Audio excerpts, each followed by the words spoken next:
So in the not-for-profit world, there's a motto that goes, no money, no mission, which is a little bit of the philosophy of putting foundation and district grants and global grants out in front there, because it's the money part of it. But in the Rotary world, there's no members, no mission either, because without members, it's hard for us to really get anything done. And let's face it, a lot of the fun of Rotary is in the members. So I want to introduce a guy that I've loved getting to know because he is a lot of fun, Brett Nicholson. He's the district membership chair, and he's going to have some fun this morning with you. Well, I don't know about fun, but how many mathematicians do we have in the audience? A couple? Okay. We've got a fundamental problem to start with. So we've got a quad squad, and there were 3 of us up here. and actually, it goes to... It's a math problem. So, and all of you are enablers because no one asked, what is this quad squad of which we speak? So let me see if I can clarify this. Tres hombres, that would be easier. Oh no. Okay, I am more membership. It still doesn't solve the math problems. It does if you turn it around. So what is the fourth avenue that we're missing on this? So we've got, in my mind, the way I explain it is public image, public involvement, public. What is Rotary? So Linda's got that. Membership, I've got that. Bruce, he's probably already he's still here. Foundation, but why are we doing all these things? What is the overarching reason we're doing all this? There we go, thank you, service. So the fourth avenue is really, it's service. So everything we're doing today, everything we do everything we're doing in Rotary is for service. So if you were wondering about the math, now the great mystery is taken care of. So, a couple of questions to start this conversation. So, if you guys aren't going to be interactive with me, this is going to be death by PowerPoint. So I actually do have a PowerPoint, and we will start wading into it. I have a PowerPoint. Singular, yes, I understand, but you weren't threatened with his presentation because there's not much he could do with the one PowerPoint slide he had. So this is meant to be a little interactive. How many of your clubs are gaining members? Who has new members in their club? Okay. How many of your clubs are losing members? Okay. So, of this group, how many of you are lazy like me? I know Jim Whitney is, okay? Or how many of you guys want to do this the hard way, membership? So we're going to present 2 concepts today. One of them is going out, beating the bushes, recruiting new members, which is the hard way. The other way is making your club a vibrant club and interacting with the members you have so you keep your members. And I'm going to tell you it's going to be easier to keep the members that you have than to go out, cold call, get new members, try and sell someone new on Rotary when you've already got people in the door and you're not meeting their expectations. So part of this is managing the expectations of your club members. So those are the 2 things. So you can do it the easy way or the hard way. So I'm just going to kill you with PowerPoint anyway. So if you get nothing out of this conversation today, other than the top 2 things, there's being a vibrant Rotary Club. You guys got a copy of this? So if you would, just promise me you will read this. This is a big deal. So if you will read this, become a vibrant Rotary Club. Okay, we're 50% done, so that's the good news. Second part of this is, how many of you have a My Rotary account? Yeah, that's better than expected. So the reason for the My Rotary account is it will help you chart what your club's doing. It will allow you to set goals. It will also get you used to going to the Rotary International website, which has a ton of resources. So if you get nothing else out of this 55 minutes or an hour and 5 minutes, that's part of it.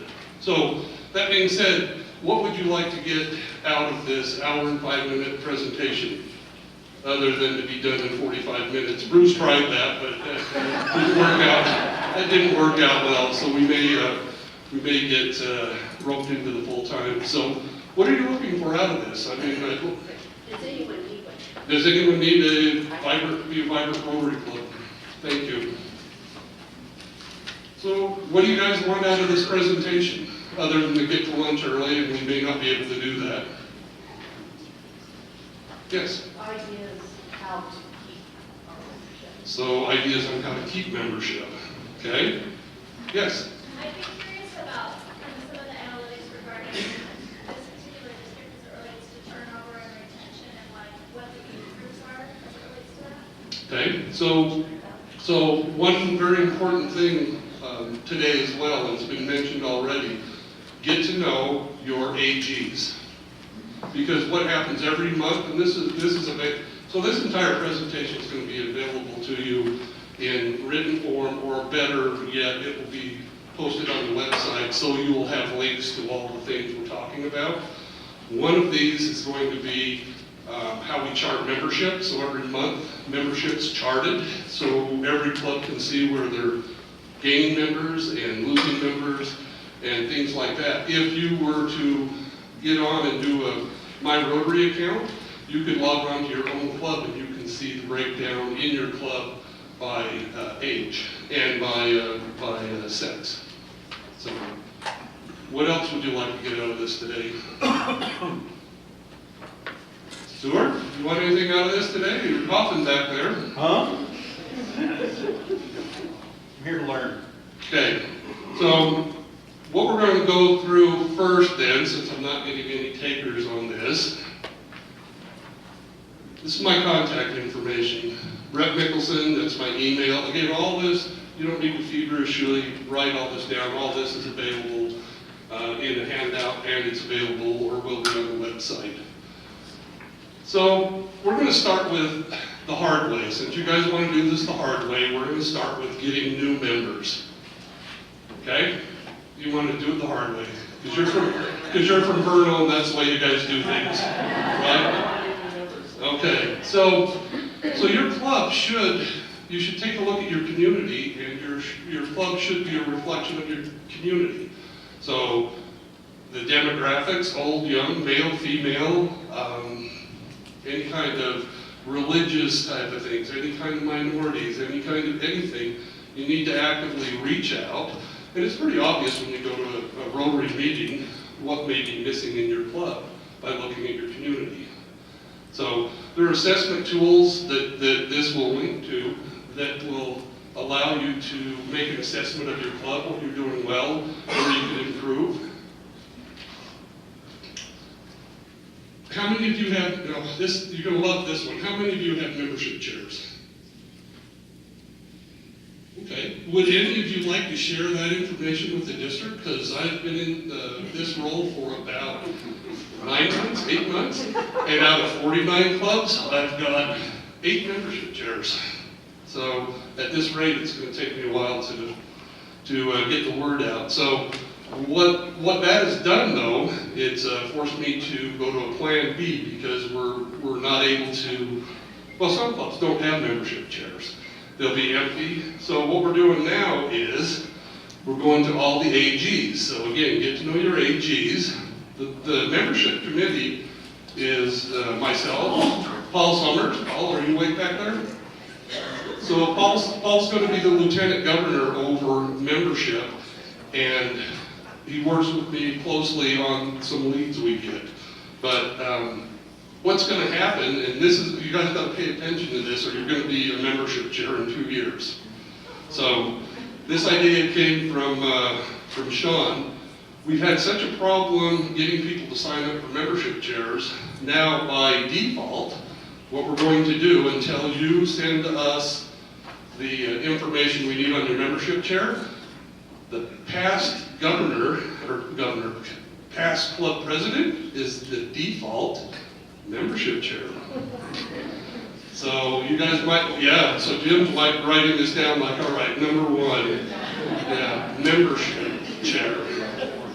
So we will have, in the next, when Bev starts, we will have 49 membership chairs on day one.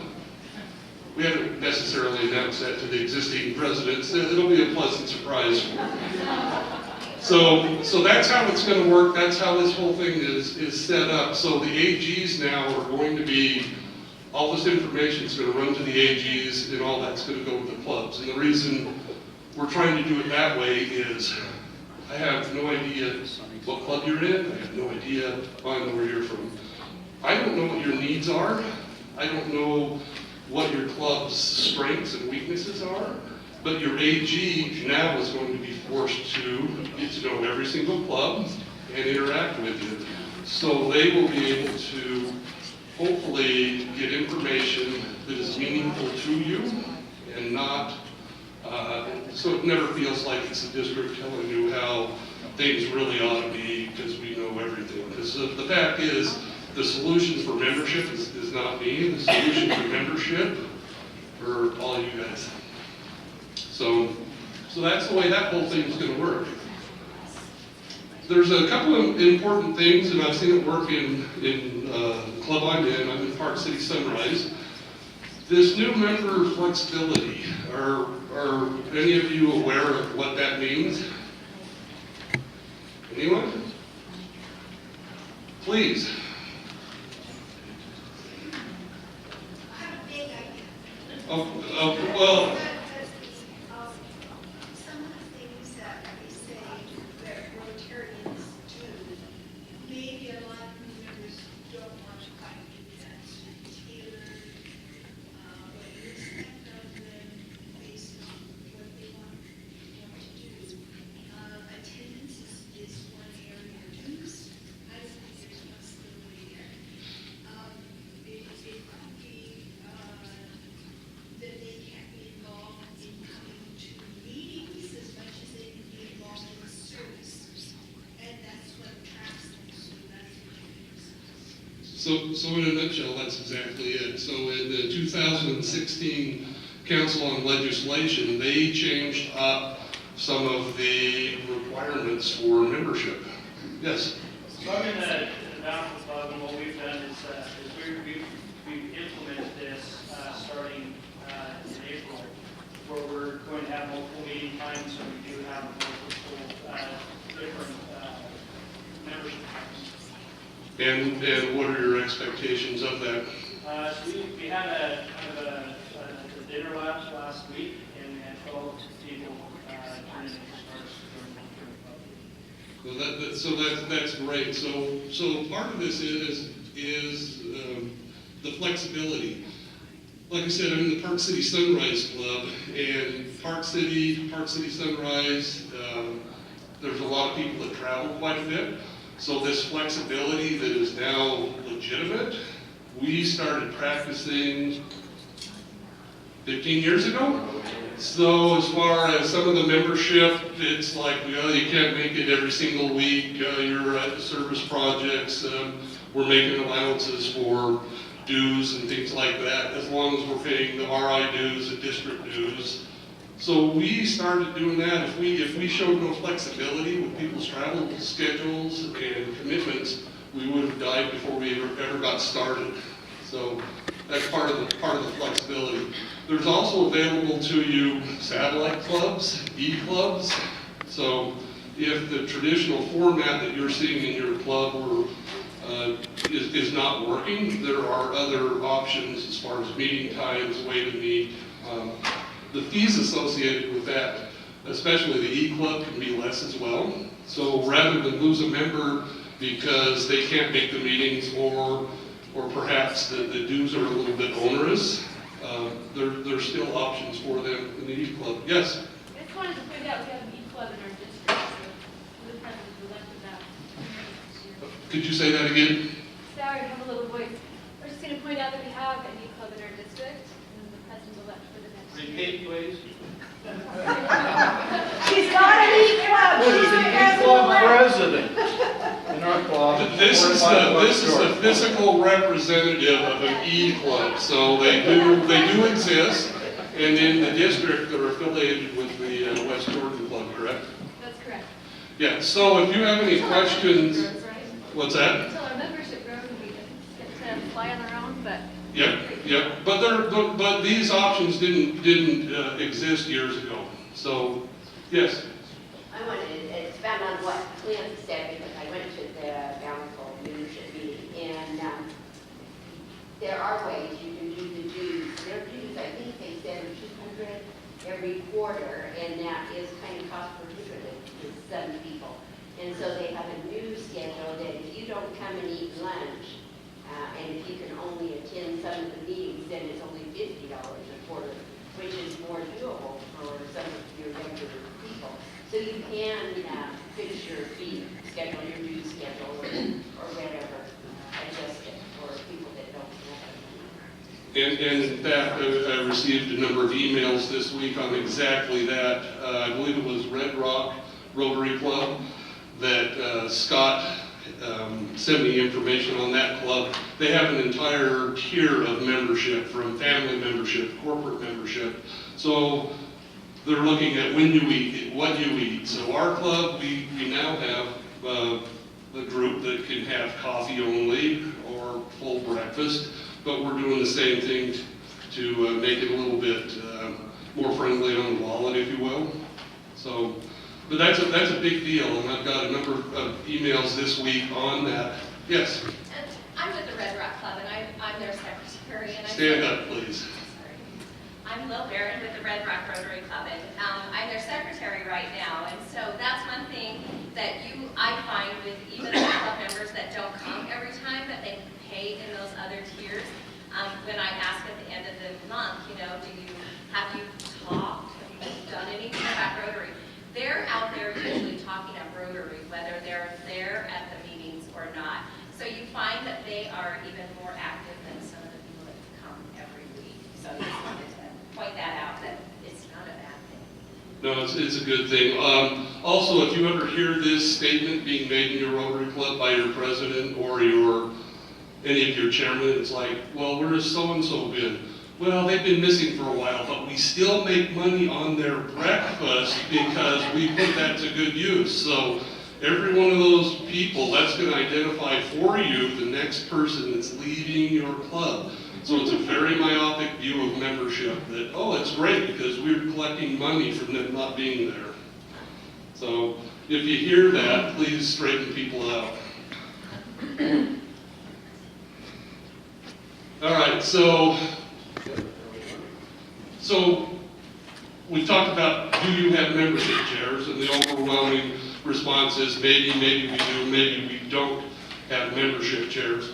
But do you have a membership committee? So if this falls on one person's shoulders and they're not doing their job, then membership's going to suffer. So if nothing else, establish a membership committee so it's a team effort at going out and selling Rotary. Oh, did I say selling Rotary? So we're competing against other entities for people's time and money. So part of the problem we had in the past, and Linda's going to talk about this, is public image. If you can't answer to yourself what Rotary is to you, how are you going to go out and present that to someone? And that's been ignored. Actually, the most important thing you're going to hear on membership, absolute most important thing, Linda's going to tell you, it's public image. So unless you understand what Rotary is to you, and unless you're out telling people the good that you're doing, then membership's going to be infinitely harder. So, also as part of our plan, and this is not well publicized, I had made a plan for Kelly Atkinson for the district. You know what the plan was? We've got 49 clubs. This is a big plan for membership. One new net person per club. Is that hard? Yeah, it's going to be hard if you're not focusing on keeping all the membership that you have. So one net new member, so we get 49 new people in the district in a year, that'd be phenomenal. Guess how far we are up this year? Any guesses? You should know some of this. How far up are we in membership? Dave? Down, oh, I didn't want to talk about that. It's only wrong. There are a few clubs that are up though. There are a few clubs that are up, but we are down in, as a district, 39 people, 37 people. Sean? You know, this idea of having the past president become the membership chair is really a key component into this. We're not going to keep people if we don't care about our people. I heard it once said, no one cares what you know until they know that you care. And who knows the group, your audience, better than the past president? It takes you an entire year to get to know your membership. And so if you care about your membership and you are engaged with them, we will stop the bleeding and the loss of membership, because everybody wants to know that they're important. So that's really a key component to making this work and keeping our members. Thank you, Sean. Part of this also, and I don't mean to crush you or anything today, you're going to come out of this meeting thinking, all right, I'm going to know everything about membership, I'm going to know everything about public image, I'm going to know everything about foundation. I mean, you were overwhelmed with information. Here's the reality. You're going to leave these meetings here, and unless you establish foundation committee, membership committee, PI committee, you're going to be worried more about running the meetings. So when I was club president, I thought I had this down. Went to Pets a couple of times because I didn't know what I was doing. As soon as I became club president, all I could do was run the meetings. So who's my speaker this week? Where are we eating? What is the schedule? So my entire world became reactive, as proactive as I thought I was going to be. So part of this is with membership. Set your committees up and give them the expectations, and then get out on the road. So anyway, you've got to have a committee, you got to make a plan, and I suggest if you have nothing else, just make the plan in your club for one new net member. And if it's something better than that, please write it down and send it to us. We'd love to see, a bigger plan. Again, so what are your demographics? Here's a question for you. So, and I don't need any hands on this. If you were to join Rotary today, would you join the club that you're in?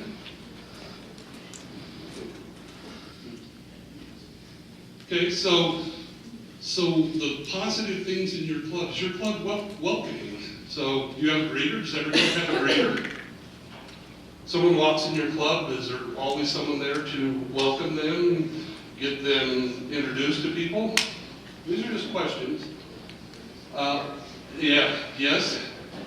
So our biggest thing, and I think the biggest success in our Rotary Club, is that we've got people there early, and they engage visitors in conversation, they welcome them, they get their name. So, that, if you're not doing that, you're missing the opportunity. Again, these are going to be on the website. These are active links. So nothing I'm saying today is unique. Everything I'm saying today is plagiarized out of the RI website. All these documents exist.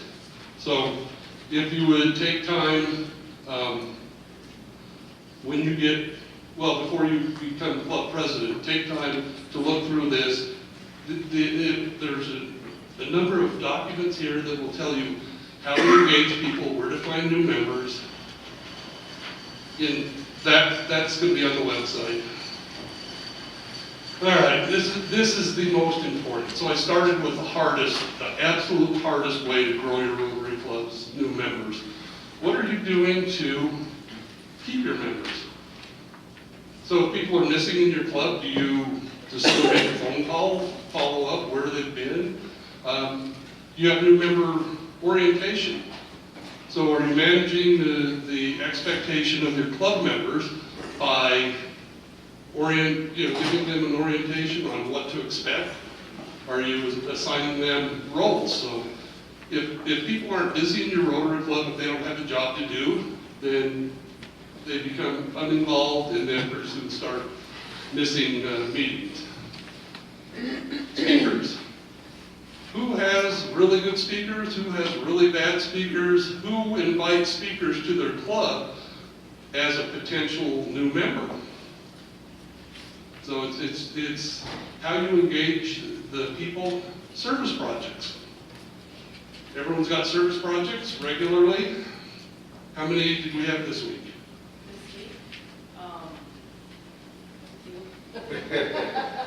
Three or four opportunities this week.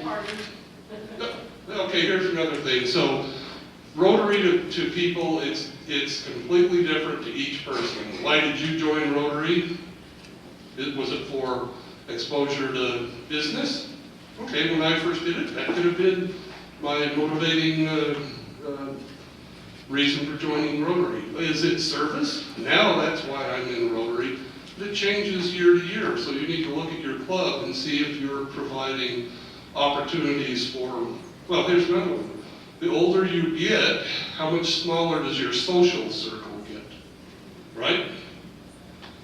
So in the past, a lot of people, it was taboo to actually have fun in Rotary and to say that we socialize together.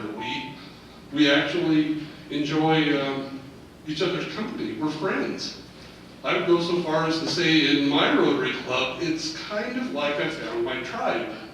So if I miss Rotary, I really miss Rotary. I miss the people. I'm losing out on interactions. I'm losing out on conversations. I said this at Southern Pets. I'm an engineer. So if the only conversations I had from this point out were with engineers, I would swallow my tongue.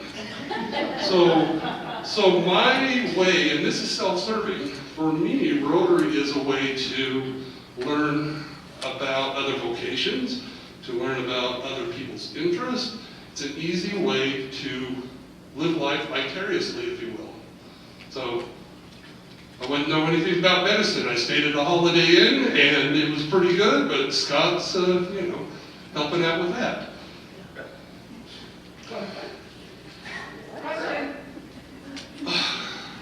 Okay, Christy, do you have an answer?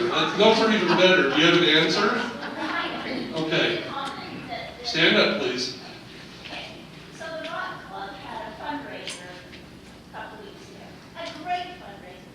But they did something that so many times that our clubs forget to do. At the end of their fundraiser, when they had this great audience, they showed a short presentation of the things their club does, and then they asked the people if they would like to join. And they had handouts, and they had some people genuinely come and ask them about joining the club, and I was so proud of them. So, Oh, wait a second. You mean we could get new members if we actually asked people to? Oh, I'd like to start with that, so I'm going to put that on the first slide next time. So, when's the last time you've discussed Rotary outside the Rotary Club?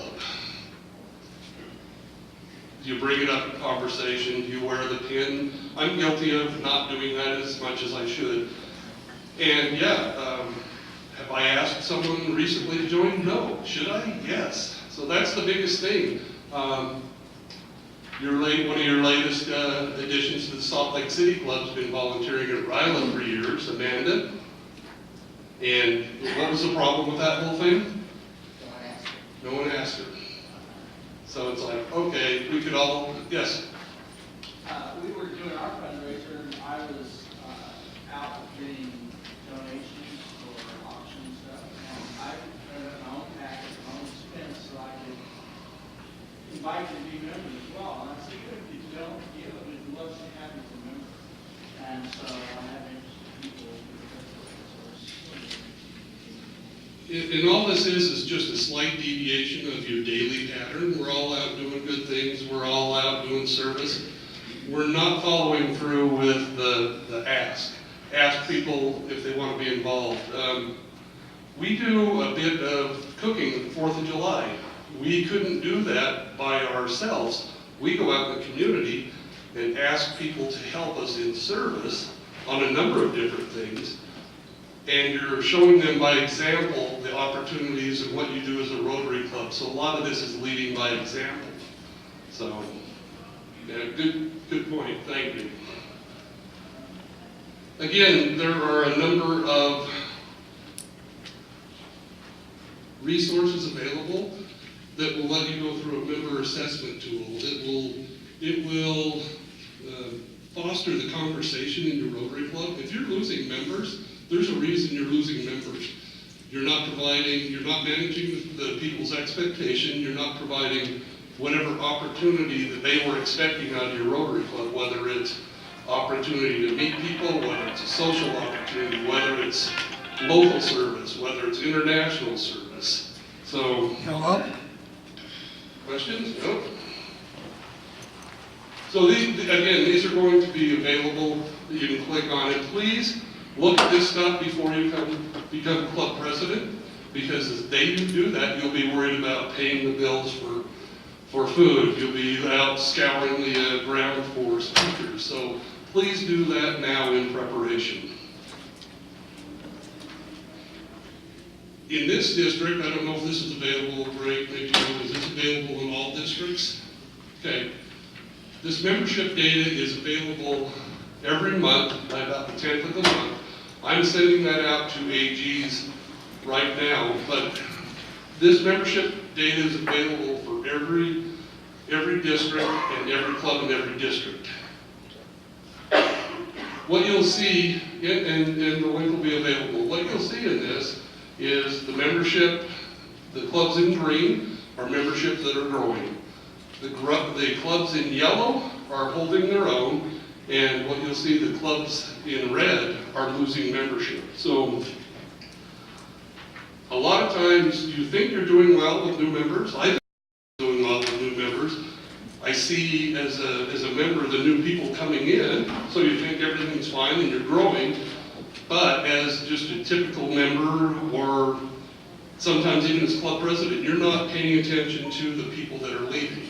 And the 2 times of the year you see a rectifying of the books, if you will, is in June and at the end of the year. So you either need to get people off your books at the end of June or pay for them. So I was pretty happy going along, watching the numbers, and I didn't know about the correcting of the books, and all of a sudden 40 people are gone. It's like, what happened? So this is the way we can keep track of that, or you can keep track of that as being club presidents. Wally. It's a dirty little secret, but statistically, clubs are, for one reason or another, many very valid reasons, are going to lose 10% of their membership per year. Death, divorce, job change, moving, whatever. And so our club looks at losing 5 a year for valid reasons. What do we do about it? You've accepted it as a new norm. 6 members to reach that 1. I just need one. I just need one net new member per club. Yeah, but if you lose 5, Then you gotta get 6, so you can do it the hard way or the easy way. So you can go out there and start going door to door for the 6, or you can pay particular attention to the people that you've already sold the Rotary product to. So, anyway, this is available. It will be out monthly.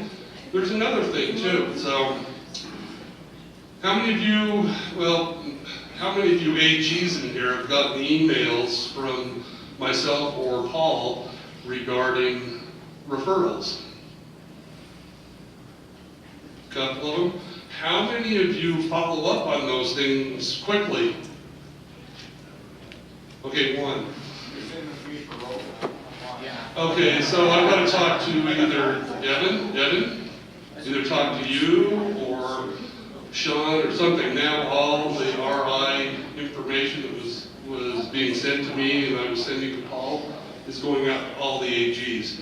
So instead of getting one email that I process, now I'm getting 5 emails back from AGs telling them, no, I know you're not in Logan, and that was the latest one. So what I'm talking about is we get, and this is finally working, by the way, we get referrals from Rotary International. These are people that go to the Rotary International website, and they fill out a form, and they say, I really want to be a Rotarian in Utah, and that email gets sent to me. I think, thankfully, Paul's helping now. Try and get that to Paul. Paul sends it to the AGs, and for some reason, this is a low-hanging fruit. Someone's saying, I want to become part of your club, or your district, I want to be a Rotarian, and for some reason, I don't know what it is, Paul, we're not getting follow-up on some of this stuff. So it'll be a series of emails to the AGs, phone calls to the AGs, and Paul? Generally, what I try to do is I try to call the Lynn Inquirer and find out where they are, what club they want to try to get to. Then get the information to not only the AG, but the club president. And then I ask them to follow that back. And where they've done that, I think we've had, in the last month, we've had about 7 or 8 that have joined clubs.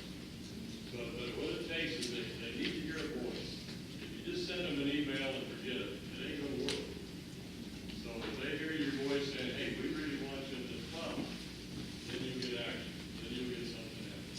Well, what you also find out, and I found this out the hard way when I became membership chair this year, the committee kind of fell apart. Now it's all the AGs, but what you find out in these phone calls too, you can ask the person, tell me about yourself. What are your interests? Do you want a big club? Do you want a little club? Do you want a morning club? Do you want a Thursday club? So you can process some of that stuff more quickly in a phone call than you'll ever be able to process it in emails. And I found that out. Linda? What do you do when you have members of your club that are moving out of the area, but they're still in the state? Who do we contact? Do we contact you and say, Ted moved to Brigham City and... So hopefully you have a good enough relationship and know what your club members are doing. And it may be short term, maybe he doesn't want to leave your club. We've got club members that are all over the place that still are a member of our club, but hopefully they will contact the club president, and that club president should should contact the district so we can put them in touch with a club wherever they're going, in-state or out-of-state. Linda, Ted joined the Brigham City Club. Yes, I knew we did. Okay, it was just an example. So that was a self-serving question. You're trying to explain some I shortcomings. actually did want to know, because we have members who left the area, we aren't sure where they've gone. But we'd like to be able to contact somebody to say, we think he's or she is in that area, could you give them a call and see if they'd be interested in joining your club? Well, and all that is just a slight step of being proactive. So no, that's perfect. Paul? Well, the last at the Southern Fest, Blake Hamilton said to me, we just had this guy move to Ballard, and we met him. Well, I took his name down and called him up, and so we'll probably have him in the club. But it's just that, it's word of mouth. If somebody leaves your club, find somebody where he's going, just let him know. And then you just matter of following up. Well, and there's even a more proactive way to approach some of that stuff as well. So if someone's leaving your club, and our club's guilty of this, do you have an exit interview? Why are you leaving? Are you leaving because you're moving to Timbuktu? Or are you leaving because you can't stand the club president? Or are you leaving because, people aren't going to come out and say, well, monetarily I'm having problems. But you should try and keep tabs on your people, and if people are leaving your club, you should find out why to see if it's just a one-time event and that person's moving somewhere, or if this is the 5th person that's left your club in the past 3 months. You can identify a trend, and we haven't been doing that as a club. So, yes. You have someone that's leaving monetarily, and they I will give you an example without giving you any names. So one of our most dynamic club members, completely dynamic guy who ended up being probably our best club president, and is back on his feet, if you will. Well, he's not skiing 150 days a year too, but that's a side note. So we as a club sponsored one of our members to keep them whole and keep them coming to Rotary until they could get their feet on the ground. So we did that, and the guy's a rock star in our club. So here's the other thing. So everyone, you've heard about foundation, you're raising money, you're giving money away to everyone else. And do any of you have scholarships for young professionals, or, and I don't want to say professionals, that kind of got us in trouble before, but for young people in your club?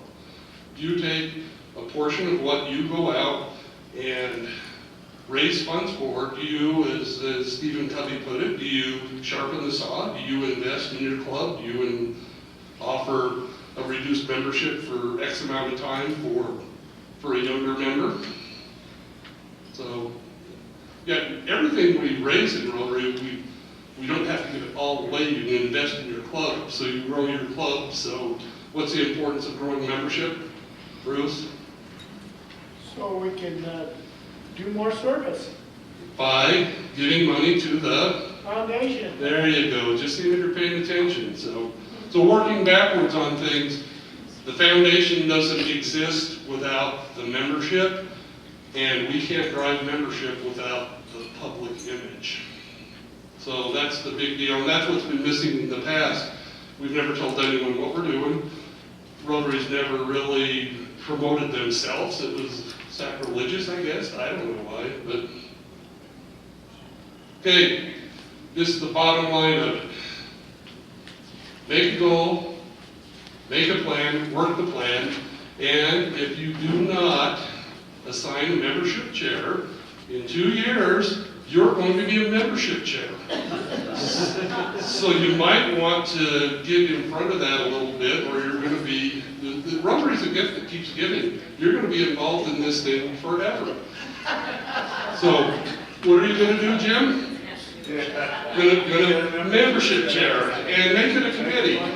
Make it a committee too. So our membership now is one person. If she's not in the club at that day, week, to meet the new people coming in, it sort of falls flat. So put together a committee. How many of you, when you leave your Rotary Club at the end of the meeting, actually feel uplifted? Or when you're leaving the meeting, or is it just kind of like, I'm tired, I gotta get out of here? I've been in both meetings. If you're not engaging every member of your Rotary Club when they come to the meeting, if they're not engaged in conversation, if they're not being included or leading plans for service, or if in a meeting you don't understand what Rotary is to you. So when I leave a meeting, I'm like, wow, we just raised money for fill in the blank. So we did a service project. We fed the homeless. So if you don't reach out and talk with every member, make them feel important, and keep them involved, then they're going to be one of the people that are going to leave your club, and then you're going to have to go replace them. So anyway, that's what I'd like for you to take away from this, and please read Vibrant Rotary Club, being a Vibrant Club, and set up your My Rotary account, because all these resources are available on there. Any questions? Oh, yes, sir. I think there's one source of members that we're kind of forgetting. I'm a third generation Rotarian. My grandfather and two of my uncles were Rotarian. And my first memory of Rotary was their annual fundraiser, which is a variety show held in college auditoriums. It was hugely attended. But the chance to see my stodgy old uncle in drag because there was no women in Rotary at that time. It's my first memory of Rotary. It was a great thing. And when I agreed to be president this year, one of the things I was thinking about was that, so at my family reunion last June, I was talking to my cousins, who, their dad was the Stodgy old rummer. And so we had a pretty good conversation with my brothers and sisters and my cousins about Rotary, and I was telling them what we were doing. And I don't know if any of them have joined yet, but that's a potential source. Well, that's a great thought. So other things that we're missing, so we started RILA, how many years ago? Our club was involved with it, I'm going to say back about 2000, 2001, something like that. We've had RILA in the state for that many years, and it's been great. We register all the kids, and to do that, you have to have all the parents' information, and we collected all that stuff, and we've reached out to them, right? Wait a second. That's what I hoped we were doing. So we've run RILA, and hopefully it's changed in the years since I've been involved.